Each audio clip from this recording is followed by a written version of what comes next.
의장님 안녕하십니까? 네, 안녕하세요. 세종시 의장 취임 후 한 달이 지났는데요.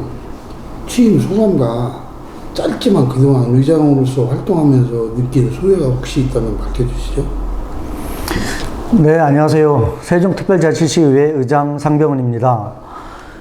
저희들 7월 1일자로 지방의회 임기가 시작됐고요. 세종시의회도 업무를 시작을 했습니다.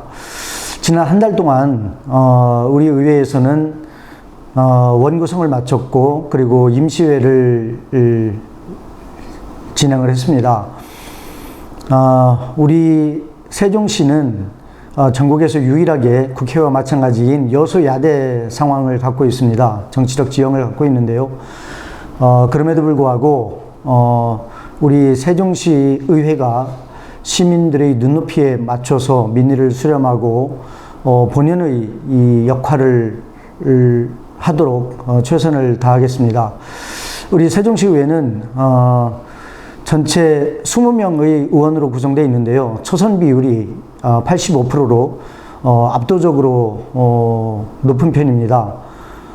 시민들께서 걱정하시는 부분도 없지 않습니다만 열심히 준비하고 노력을 해서 시민들이 눈높이에 맞는 의정활동을 하겠다는 약속을 다시 한번 드리겠습니다. 얼마 전 첫 회기를 마쳤습니다. 이번 회기에서 쟁점이 된 사안에 대해 어떻게 결정을 내리셨는지, 또 집행부의 아쉬운 점이나 당부사항이 있었는지 궁금합니다. 예, 저희들이 7월 22일부터 29일까지 임시회를 진행을 했습니다. 이번 임시회에서 시청과 교육청의 여러 안건들이 올라왔는데요. 시청 같은 경우에는 조직 개편안이 주된 내용이었고, 교육청은 2차 추경이 주요 내용입니다. 내용을 좀 세부적으로 들어가 보면 그 시청에서는 정무부 시장을 경제부 시장으로 명칭을 바꾸는 내용, 그리고 미래전략본부를 신설하는 이런 내용을 핵심으로 하는 조직 개편안이 우리 의회에 들어왔고요. 다만 이제 아쉬운 부분은 집행부에서 의회에 안건을 제출할 때는 제출 기한이라는 게 있습니다. 사전에 내용을 충분히 우리 의회와 좀 협의하는 과정, 그리고 절차를 좀 지키는 부분, 이런 부분들은 좀 개선을 요하는 부분입니다. 교육청 같은 경우에는 정부의 2차 추경에 대응하는 2차 추경안이 우리 의회로 들어왔습니다. 아마 코로나19로 교육 현장을 좀 더 보완하고 개선하는 이런 내용이라고 저는 파악을 하고 있습니다. 그리고 임시 기간 동안에 3차례의 본회의가 있었거든요. 본회의에서 5분의 의원님들이 5분 발언을 했고, 또 한 분의 의원님이 긴급 현안 질문을 했습니다. 주된 내용은 크게 현안과 관련된 내용들, 그리고 민생과 관련된 내용, 이렇게 두 영역으로 나눠볼 수 있는데요. 현안과 관련해서는 우리 김현미 의원님이 읍면동장 시민추천제 폐지건에 대해서 집행부가 좀 성급하게 변경을 하는 거 아니냐, 이런 목소리를 내셨고요. 그리고 안신일 의원님이 대통령 집무실 세종 설치에 대해서 기존에 가지고 있던 계획대로 추진하라는 내용의 5분 발언을 했습니다. 그리고 이제 민생과 관련된 내용들은 어린이 교통안전 문제, 그리고 과밀학급 문제, 그리고 교통 체증 문제, 그리고 유니버설 환경 개선 문제, 이런 여러 가지 내용들을 담아서 5분 발언을 했습니다. 특히 집행부에서 인사청문 제도를 시행하지 않고 있는 점에 대해서 우리 의회에서는 지속적으로 시행을 요구하는 목소리를 내왔는데요. 이번에도 임채성 의원께서 인사청문제도를 도입하라고 강하게 요구를 했습니다. 5분 발언과 긴급 현안 질문들의 내용들을 전체적으로 보면 임시회 내용이 풍부하고 현안과 민생 문제를 잘 짚었다. 저는 이렇게 평가를 하고 싶습니다. 7월 26일 국정과제에 12번하고 120번에 대한민국 어디서나 살기 좋은 지방시대, 또 대통령 제2지무실 설치 및 국회의사당 건립 지원이 포함됐습니다. 확정됐고요. 향후 어떤 논의가 필요할 것으로 보이십니까? 윤석열 대통령께서 살기 좋은 지방을 구현하겠다는 약속을 국민들에게 하신 바 있습니다. 특히 세종을 기준으로 말씀을 드리자면 대통령 집무실 설치를 공언을 하셨고, 그리고 중앙과 지방의 협력회의를 세종에서 하겠다는 약속을 한 바 있습니다. 세종시 의회 의장의 입장에서 이런 약속들이 조속하게 그리고 확실하게 이행을 해야 된다고 저는 다시 한번 강조를 하고 싶습니다. 대통령 집무실 설치는 우리 세종시가 대통령직 인수위에 3가지 로드맵을 제안을 했고요. 인수위가 이를 받아서 국민들에게 약속한 사항입니다. 그럼에도 불구하고 2단계를 생략하겠다는 최근의 정부의 입장은 대통령 집무실 세종 설치에 대한 의지가 후퇴 내지 약화되는 거 아니냐, 이런 우려를 가지고 있습니다. 공교롭게도 국민의힘 쪽에서 정권을 잡았을 때마다 세종시에 대한 정책의 후퇴 내지 약화가 있어 왔거든요. 그런 전례들이 있기 때문에 이번에 정부에서의 대통령 집무실 2단계 설치 생략이 우리 세종시민사회에 주는 파급력은, 또 반작용은 크다고 볼 수 있고요. 어떻게 대통령 집무실을 설치를 할지 향후 로드맵을 정부는 조속하게 밝혀주시기 바랍니다. 지금 코로나19가 재확산되는 우려가 많이 지금 제기되고 있는데요. 그동안 상권이 조금은 회복되는 기미를 보이다가 또다시 침체할 우려가 있다는 목소리가 굉장히 높게 제기되고 있거든요. 근본적인 해결 방안은 혹시 무엇인가 생각해 보실 게 있으신가요? 현재 대명사처럼 되어 있는 용어가 세종시 상가공실 문제, 그리고 소상공인 지원, 뭐 이런 내용들입니다. 특히 상가공실 문제는 구조적인 부분이 상당히 크다고 생각을 하는데요. 흔히 뭐 높은 임대료, 그리고 높은 물가, 또 전국 최고의 역외 소비율, 이런 것들이 복합적으로 이루어져서 세종시 상권이 침체지고 있다고 판단을 하고 있습니다. 상가공실 문제는 어제 오늘의 문제가 아닙니다. 아까 제가 뭐 구조적인 거라고 말씀을 드렸는데요. 상가 공급이 다른 시도에 비해서 비율이 상당히 높은 편, 그리고 한편으로는 업종 제한이 상당히 심합니다. 상가 공급 면적 자체 또는 상가 공급률 자체도 많을 뿐만 아니라 허용되고 있는 업종 자체도 굉장히 제약적이기 때문에 이런 부분들을 상가 공실의 그 주된 요인으로 지적을 하고 있고요.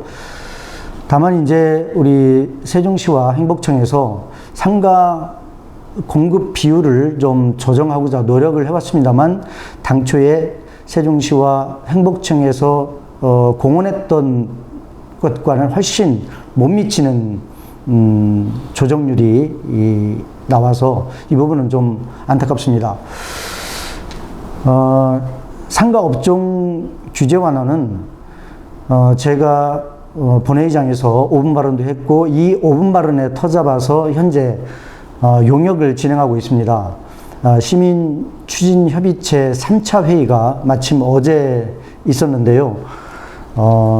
상가업 직종 제한을 어떻게 하면 좀 완화하고 상권을 활성화할지 이런 논의들을 현재 하고 있습니다. 아마 이 용역이 11월쯤에 나올 것 같은데요. 용역이 나오면 이 용역 내용에 터져봐서 규제의 허용폭 등등에 대해서 구체적인 안들이 나올 거라고 이렇게 생각을 합니다. 의회 인사권이 독립되었습니다. 의회 조직만으로 적재적소의 인사를 하기 힘든 구조이죠. 의회 인사 문제 해결에 대한 혹시 보관을 갖고 계시겠나요? 흔히 지방자치의 3대 요소로 자치 조직, 자치 행정, 자치 예산 이렇게 표현을 합니다. 그 중에 하나인 인사권이 지방자치법의 개정으로 현실화가 됐습니다. 그러나 내용을 좀 살펴보면 여전히 빈약하기 이를 데 없는데요. 우리 세종시 의회 기준으로 말씀을 드리면 다른 광역시도에 비해서 상대적으로 규모가 매우 작기 때문에 독자적인 인사를 하기에는 현실적으로 어려움이 많습니다. 따라서 기존처럼 집행부와 인사 교류를 해야 되는데요. 인사권 독립의 취지를 살려서 우수한 인재가 세종시 의회에 올 수 있도록 그렇게 인사교류를 할 생각입니다. 다만 집행부와의 인사교류뿐만이 아니라 다른 광역시도와의 인사교류도 필요할 거고요. 특히 국회와의 인사교류도 매우 중요하다고 생각을 합니다. 전국 시도 의장단 협의회에서 이런 부분들을 본격적으로 좀 논의할 생각입니다. 이 의회라는 공간에서 일을 하기 때문에 의원뿐만 아니라 직원 여러분들도 의회라고 하는 이 특성을 잘 살려야 된다고 생각을 합니다. 특히 일할 의지와 일할 역량이 갖춰야 된다고 생각하는데요. 저는 의장으로서 의원들과 또 직원 여러분들이 잘 일할 수 있도록 또 능력을 키울 수 있도록 최선을 다해서 지원하겠다는 말씀을 드리겠습니다. 지금 의회 인사권 독립이 사실상 유명무실하다는 일각의 여론이 되게 지배적이에요. 그럴 수도 있어요. 왜 그러냐면 집행부를 견제하는 의회 인력 충원이나 이런 문제에 대해서 집행부가 비협조적이고 조금은 어떤 폐쇄적인 정책을 지금 시행하고 있는데요.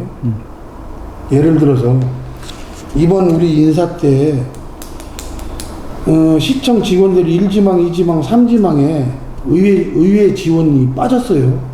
그건 저희는 다분히 고의적이다 이렇게 저희 언론들은 생각하고 있거든요. 왜냐하면 집행부에 좋은 인재를 안 주겠다는 거고 또 인력을 최대한 적게 주겠다는 얘기거든요. 그렇게 하고 추후에 의회에서 문제를 제기한 걸로 저희는 알고 있어요. 그래서 시에서 추가 모집을 했을 때 4급 직원들이 희망을 포기했다고 하는 증언도 저희가 확보를 했거든요.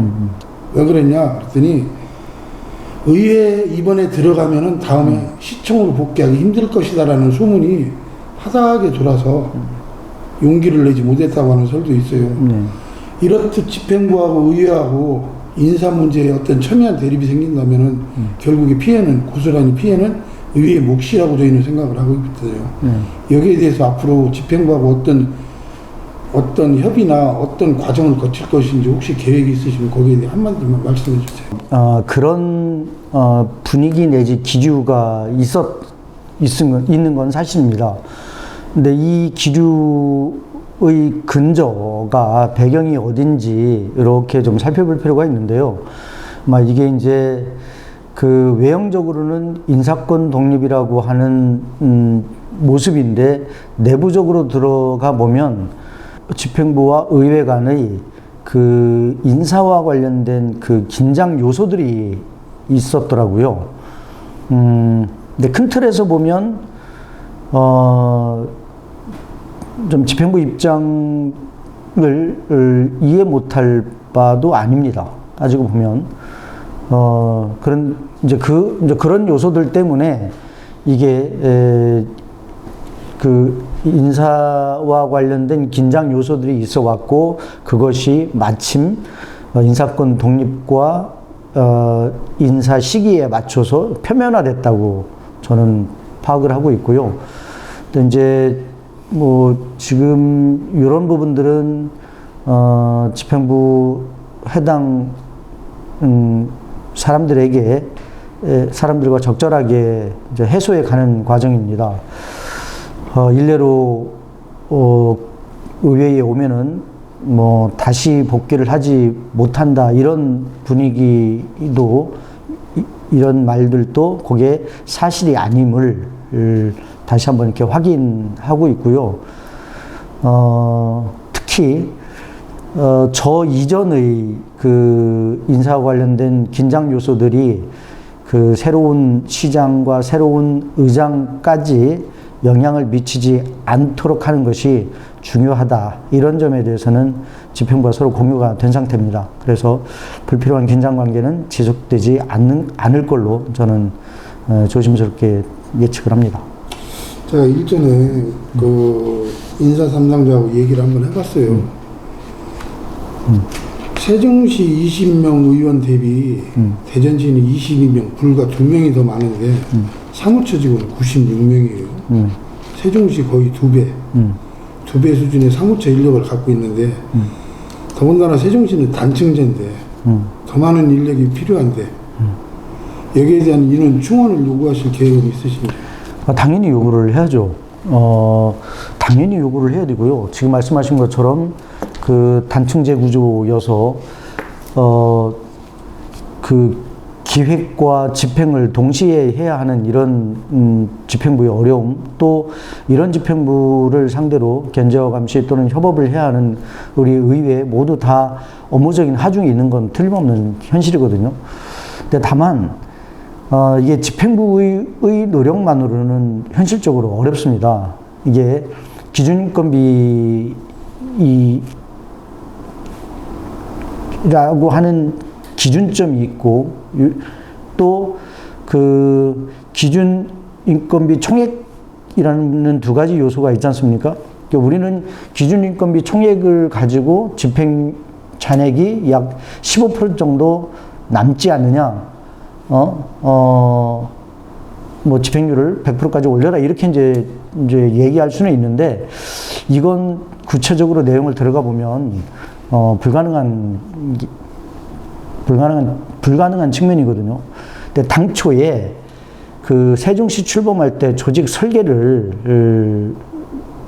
현실을 반영을 하지 못한 채로 조직 설계를 한 것이 지금까지 계속 이어져 오고 있다고 생각하고요. 이건 우리도 노력을 해야 되지만 정말 국회 차원에서 세종에 대한 이해와 뭐 협력, 뭐 하여튼 세종에 대한 이해와 그에 따른 반영이 현실 반영이 반드시 필요한 부분이라고 이렇게 생각을 합니다. 아까 말씀하신 그 대전과 우리가 의원 정수가 20명과 22명인데요. 사무처 직원은 약 한 1.4, 5배 정도 차이가 나거든요. 이런 부분은 다시 되돌려 보면 세종시 뭐 시와 우리 의회에 마찬가지로 조직 설계를 당초에 그렇게 해서 그런 거예요. 이 조직 설계를 다시 고치려면 정말 국회 차원의 세종에 대한 이해와 노력이 필요합니다. 우리는 끊임없이 반영해 달라고 얘기를 해야 되고요. 혹시 2년 임기 동안 꼭 해결하고 싶은 지역 현안이 있으신가요? 임기 내에 하고 싶은 내용들이 상당히 많습니다. 네, 크게 두 가지 영역으로 좀 나눠보자면 하나는 이제 제도적인 개선을 하는데 좀 노력을 하고 싶고요. 다른 한 부분은 우리 이제 세종과 관련된 지역 내용입니다. 먼저 전자를 말씀을 드리자면 지방자치법이 개정이 됐습니다만 내용적으로 보면 여전히 미흡하고 아쉬운 부분이 적지 않습니다.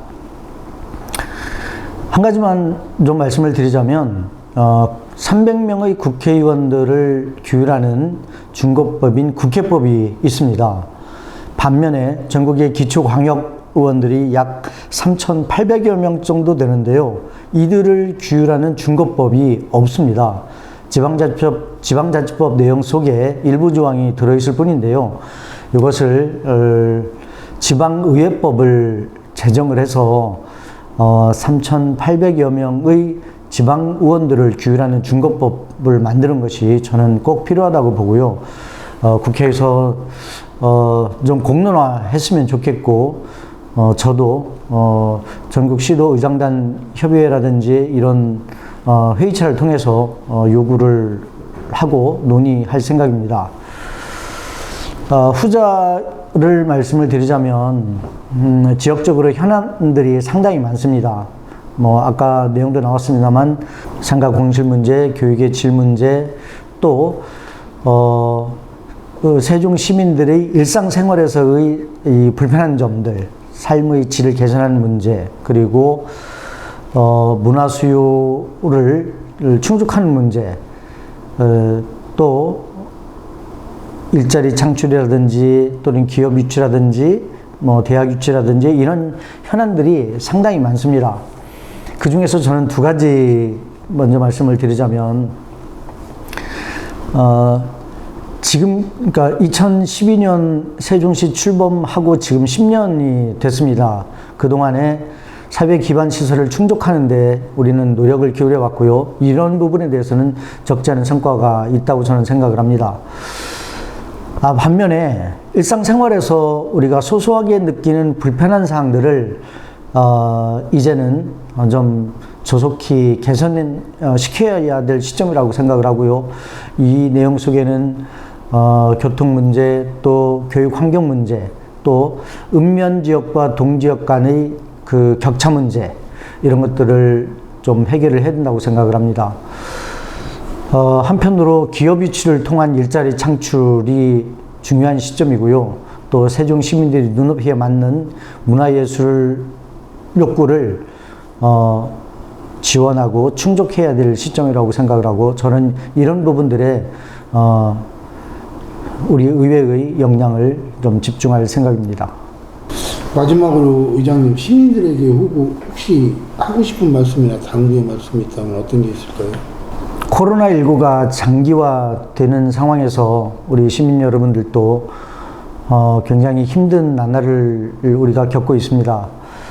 코로나19가 좀 진정되는 듯 싶었는데 다시 걱정스러운 소식들이 들려오고 있습니다.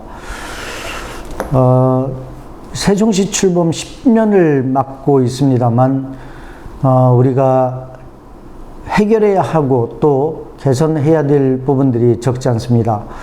우리 집행부, 또 우리 세종시 의회, 우리 시민들 함께 머리를 맞대고 더 나은 세종의 모습을 만들어 가면 좋겠습니다. 세종에 사는 것이 세종 시민들의 자부심이 될 수 있도록 노력을 기울이겠습니다. 세종시 시민들께서도 함께 해주시기를 부탁을 드리겠습니다. 감사합니다. 수고하셨습니다. 감사합니다.